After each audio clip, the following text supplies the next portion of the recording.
And welcome back to Beerfield Fantasy Football Shots. It is Monday, 10/16/2017. It is just after the Monday night game, so officially the end of week 6. I am here to bring you your studs and duds. So, top shelf and well, to keep with the alcohol theme.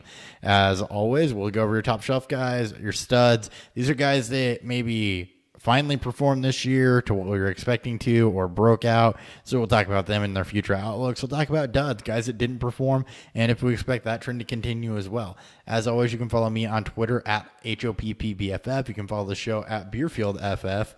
And you can check the podcast on Google Play, iTunes, Stitcher, Beerfield Fantasy Football. Let's get into it.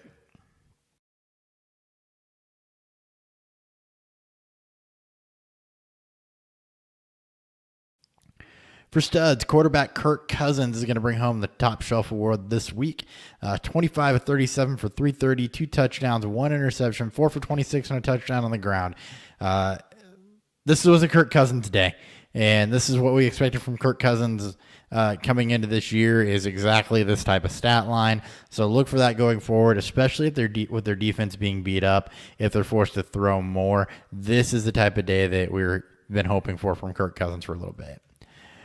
Le'Veon Bell was 32 for 179 with a touchdown on the ground, 3 receptions for 12 yards in the air. So he appears to be back with plenty of workload. Not that you were ever not starting him, but this is just good to see. Not going to spend a lot more time on him.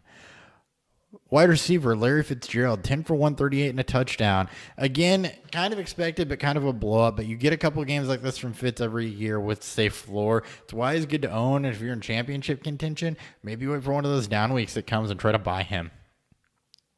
Tight end Cameron Brate, 6 for 76 and a touchdown. He's not dead.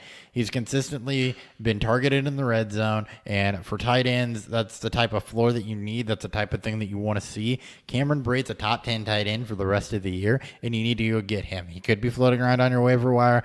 Again, tight ends are a mess. I doubt it. He's already had his bye week, though, so get Cameron Brate. Saints defense went top shelf this week. 5 sacks, 3 interceptions, 2 pick sixes. Interesting here. They've had 3 straight weeks of over 15 points, and before that they were negative. So I still want to see them do it against really good offenses. Not that the Lions are a bad offense, but they were beat up. Stafford was beat up. He wasn't moving like he normally does. But if this defense is coming together, it's definitely worthwhile, especially next week. They got the Packers with a backup quarterback. So keep an eye on that. If there's a time to stream them, it's next week. And then for kicker, Ryan Suckup. Kickers are people too. He was 5 for 5 and money from under 50. He set the record for most consecutive field goals under 50. Congrats, Ryan Suckup.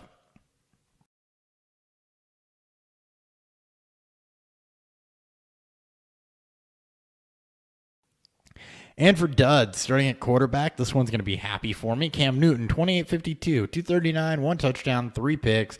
Kind of saved the game with his legs. He did look like he hurt his shoulder again on a dive for the pylon at the end zone, but he just looked bad again. So you got 2 really good games from him, and then he was off again. So keep an eye on the shoulder injury, and let's see what we get there. But not good this week. So he still remains streamable for me. CJ Anderson, running back, Denver Broncos, 9 carries for 17 yards.